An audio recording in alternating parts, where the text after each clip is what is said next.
Audio Jungle.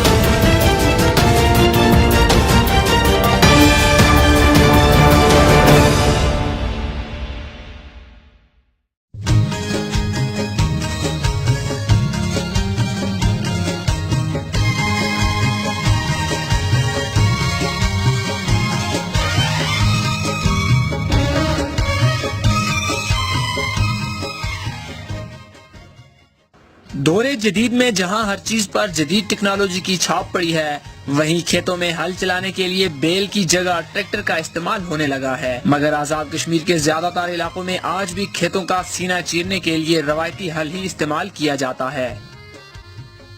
Azad Kashmir کے پہاڑی علاقوں میں زیادہ تر مکی کی فصل کاشت کی جاتی ہے۔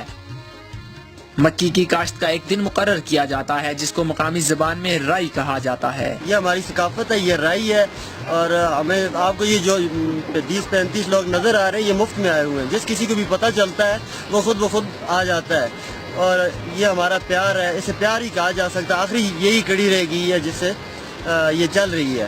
جب آج ہماری رائی ہے، کل کسی اور کی رائی ہوتی ہے، ہم سب اکٹھے ہو کے وہاں پہ چلے جاتے ہیں۔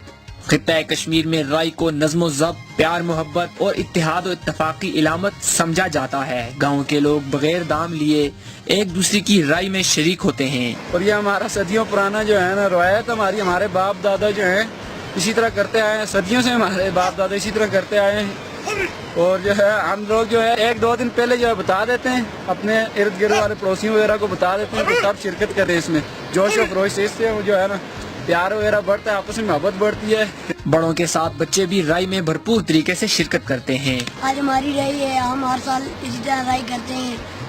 یہاں صبح سے کام کرتے ہوئے بڑا مزہ ہے، اور میرے دوست بھی یہاں پر آئے ہیں۔ ہم سب صبح سے کام پر لگے ہوئے ہیں، ہم نے اسکول سے بھی چھٹی کی ہے، اور ہمارے